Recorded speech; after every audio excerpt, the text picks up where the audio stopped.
Anak naman ito ni Sao number 6065. 22 po na buhay.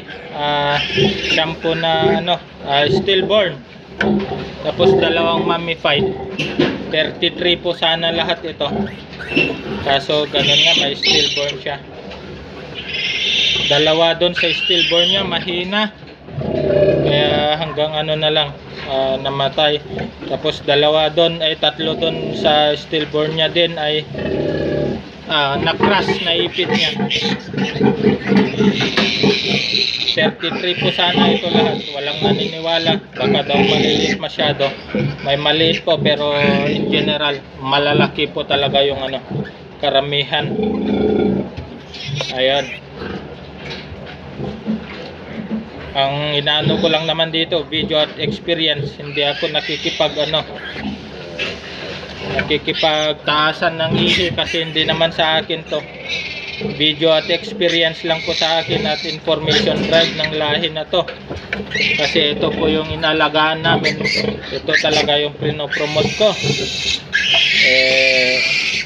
Hindi ko naman may promote yung pero magaganda rin ang ibang linyada tulad ng GP at PS. Pero hindi ko pa nakita kasi, pero yung mga video ng mga bumibili ng maganda rin. May 19, may 20 plus din. Pero number 1 yan, pag-aalaga, pakain, at yung lahi niyan para dadami yung anak. Kasi siyempre kahit maganda yung pakain mo, kung yung linyada mo ay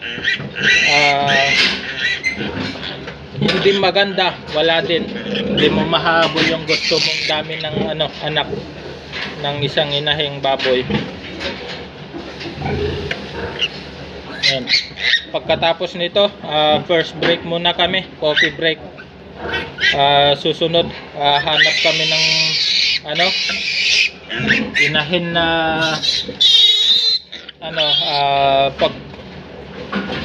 pagpapampunan sa mga sobrang biik ng mga nanganganak ngayon. Dalawa yung hanapin namin na mapagpapampunan ng biik.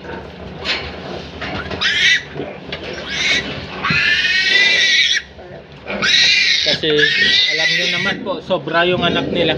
Marami masyado, hindi nila kaya ito. Tapos wala pa kaming foster milk dito. Sadyang pure sow milk yung nila. Tapos pagkain,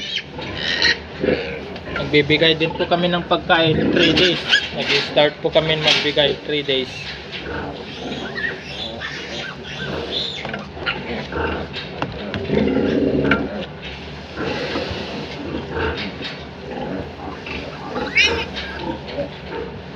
At sana yung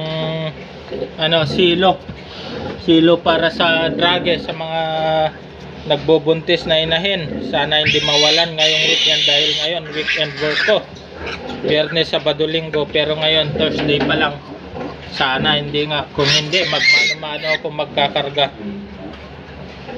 Yan ang pero okay lang kung mangyari man yun. Wala kami magagawa para malinisan din yung loob ng silo. Siyempre tagal sa oras at saka na rin yun, kukuha yun ng malaking oras. Overtime ang tirada nun kung sakali, pero kung hindi, okay lang dahil hindi naman ako maglalagay kung talagang hindi maubusan. Kailangan namin linisan din, pero kung maubusan talagang magkakarga at magkakarga.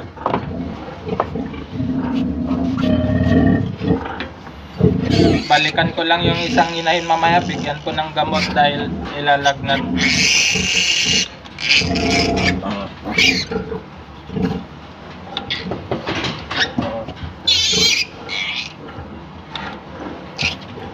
Ganito ako mag-vaccine, medyo dahil mas makontrol ko yung galaw ng biik dahil nahawakan ko yung tenga.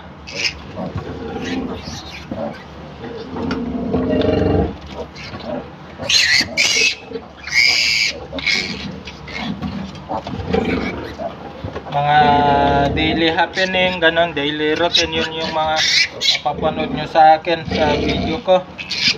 Mga ginagawa ko pero habang nagtatrabaho naman ako, ganon.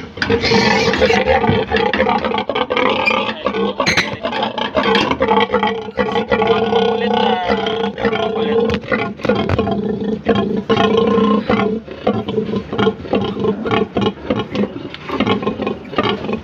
Ayan. Shoutout po kay Ramsiki pa. Tapos yung si Kapangarap NJ. Siya ay nasa New Zealand. Nakaya, kamusta dyan? Salamat sa panonood sa live ko dati. Mag-live ka. Baka busy ka kasi. Bihira lang po ako mag-live. Tsambahan lang. Maganda yung mood ko, nagla-live din talaga ako, pero pag hindi sadyang video lang ang mapapanood nyo, wala akong live. Siyempre sakripisyo din ang mag-live at mag-vlog. Hati-hatiin mo yung oras para sa vlog, para sa family, ganun. Ayan, tapos na. Thank you for watching.